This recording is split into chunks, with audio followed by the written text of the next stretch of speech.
Hello বন্ধুরা, আপনারা কেমন আছেন? আশা করি আপনারা ভালো আছেন। আমার অন্য কুকিং রেসিপিতে আপনাকে সবাইকে স্বাগতম। তো আমার গাছ থেকে আজকে হরবি বাইরে আমি ভর্তা বানাবো। তো মেলাডি মানুষ একসাথে হয়েছি, তো হরবি ভর্তা খাবো, তার জন্য হরবি বাইরে আইনে আমি এখন সিলাইতেছি। হরবিটি আমি এখন সিলাই নেবো। তো আনেরা কেরা কেরা হরবি ভর্তা খাইছি না বা করে আমার মতন করে তো কমেন্ট করে জানাবেন। তো আমি আজকে হরবি ভর্তা করবো। একটি সিলানো আমার হয়ে গেছে হরবি ভর্তা। তো একটি আমি বটল বটল করে কেটে নেবো।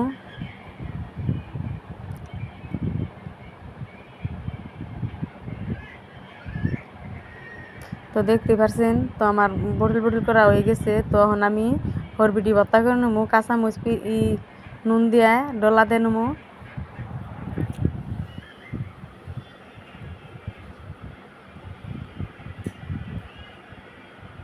তো আপনারা তো অন্য নমুনার করে খাই দেখছেন, তো আমি এই আজকে আবার করে খাই দেখবো কি বানাগে হরবি ভর্তা।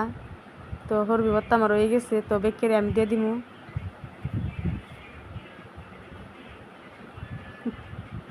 বেকের মুখে রস পড়তেছে, তো হরবিটা এখন খাইয়া কমকি পাইছে। এইরকম স্বাদ হয়েছে হরবি ভর্তাটা। তো আপনারা বাড়িতে করে বানাই খাবেন। তো বেকেরে দিলাম, আমি বেকে খেতেছি, স্বাদ হয়েছে হরবি ভর্তাটা। তো আবার আমি নাড়ু নিলাম, নাড়ু নিয়ে এখন নাড়ুটি আমি বুঝিরি করে নেবো। তো বুঝিরি করে আমি পানির মধ্যে নাড়ু দিয়ে দিব। তো পানির মধ্যে ভিজাইলে নাড়ুটা নরম হয়, পরে মাহাইলে হাতে সময় হয়, মাহান দিলে গলে যায়। তো নাড়ুটি আমার পরে বুঝিরি করে হয়ে হারলো, তো পানির মধ্যে আবার দিয়ে নেবো আমি।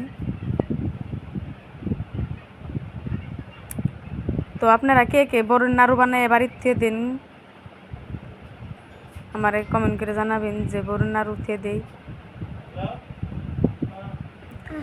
তো নাড়ুটি আমার ভিজানো হয়ে গেছে, তখন আমি মরিচ আর ওই বাটির মধ্যে নুন দিয়ে মরিচ দিয়ে গালাই নেবো।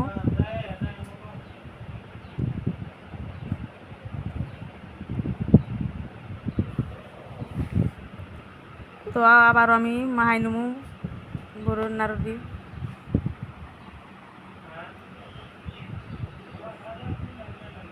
তো চিনি দিয়ে আমি মাহামো আবারও। তো মুখে রস পড়তেছে, বেকি তাড়াতাড়ি করতেছে, তো খাবো ওরা। তো আমার নাড়ু মাহানো হয়ে গেছে, তখন আমি বেকে দিব।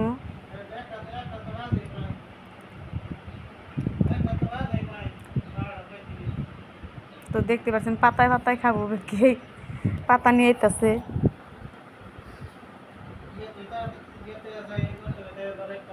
তো আমিও অনেক খাই একটু দেখামু নাড়ু ভর্তা কি পাইছে।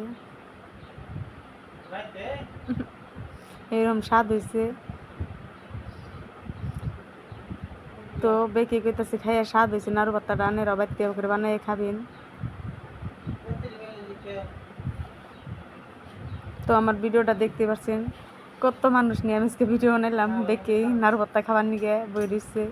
তো আমার ভিডিওটা এই তৈরি। তো ভিডিওটা কীভাবে হয়েছে, তো অনেক কাছে যদি ভালো লাগে লাইক কমেন্ট শেয়ার করে দেবেন, চ্যানেলটা সাবস্ক্রাইব দেবেন। দেখতে পাচ্ছেন আমি আচারে খাইতেছি স্বাদের ঠেলায়।